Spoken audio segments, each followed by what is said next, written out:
All right, let's get into it. We're going to put the whole light and love thing on the shelf for a minute, because today we're conducting a forensic study, a cold, hard look at a certain kind of behavior that, well, if you're in my line of work, you see every single day. This is a deep dive into the ethics, or let's be honest, the complete lack of ethics, of the people who are always looking for free spiritual work. You know how it starts? It seems so innocent, right? It pops up in your DMs, in your comments section. I'm just asking. Simple. Harmless, or so they want you to think. And then, of course, it escalates. It takes on this spiritual veneer. See, it's not them being needy. Oh no. The universe has drawn them to you. A divine force has guided their hand to ask you for free stuff. And here it is, the final piece of the delusion. It's not taking, it's receiving. And it's not just a random request, it's destiny. It's what they're meant to have. How convenient is that? Okay, enough. Seriously, let's just cut through all the spiritual bypassing, all the manipulative fluff. Let's drop the fancy words and just call this behavior exactly what it is. There it is. It's not some cosmic connection, it's exploitation. It's not being drawn to someone, it's pure, uncut entitlement. And it's not receiving a gift, it is theft. The theft of my time, my skill, and my energy. Period. And this, right here, this gets to the very heart of the problem. For these people, spirituality isn't a practice. It's a costume. It's cosplay. They've learned the words but have absolutely zero integrity. Their moral compass, it's not inside them. It's outsourced to whatever's trending on social media. And this is their favorite weapon, gratitude.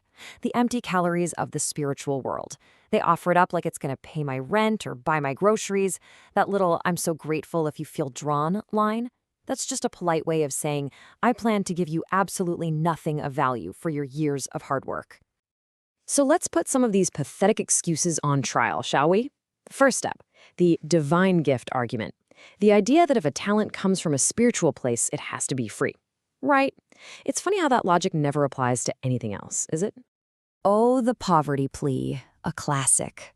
But let's look at the evidence. You've got a smartphone. You've got Wi-Fi. You've got hours of free time to copy and paste your sob story into every spiritual group on the internet. Yeah, the issue here isn't a lack of money. It's a lack of respect.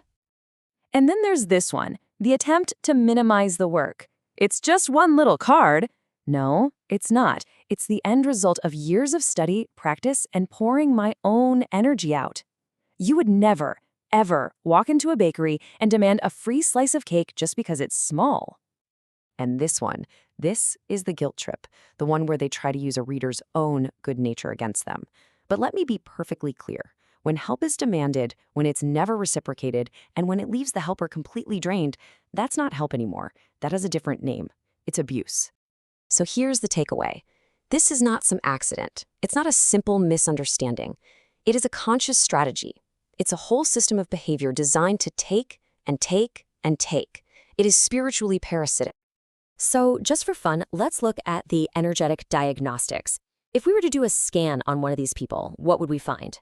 Well, an aura that's patchy and frayed, chakras, blocked root, no grounding, collapsed heart, no compassion, and a wide open mouth just waiting to be fed.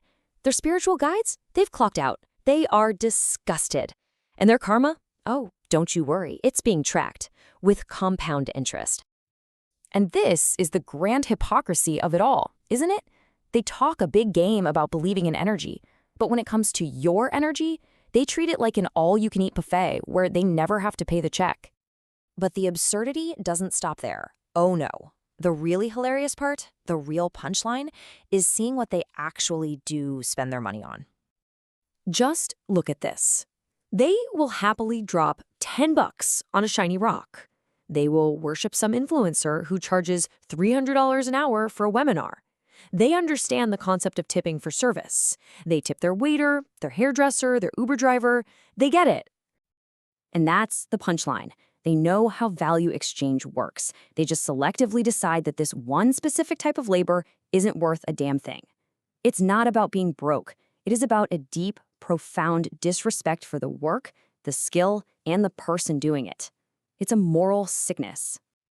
So what is their actual unspoken code of conduct? Well, here it is. It's a 5-step playbook for how to be an emotional vampire. Notice a theme? It's all about stomping on boundaries, manipulating emotions, and rewarding people who don't have enough self-worth to charge for their labor. Now, let's talk about consequences. What happens to them in the end? Every piece of advice they took without an honorable exchange becomes a brand new roadblock in their own life. The answers they got for free? They're poisoned. And they just stay stuck, wondering why they keep running into the same wall.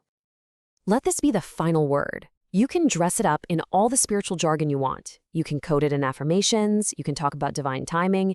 It doesn't matter. At the end of the day, theft is theft. And that's the energetic signature they carry around. It's not just about the readers they burn out. It's their whole life. A long, sad trail of used-up relationships and missed opportunities, all because they had to get something for nothing. And so, here's the final verdict. The karmic sentence. You want instant, free, soulless answers with absolutely no human reciprocity? Great, you can have it. The technology is here. But the real ones, the people with actual gifts and healthy boundaries, you've shown them who you are. And they've moved on. Case closed.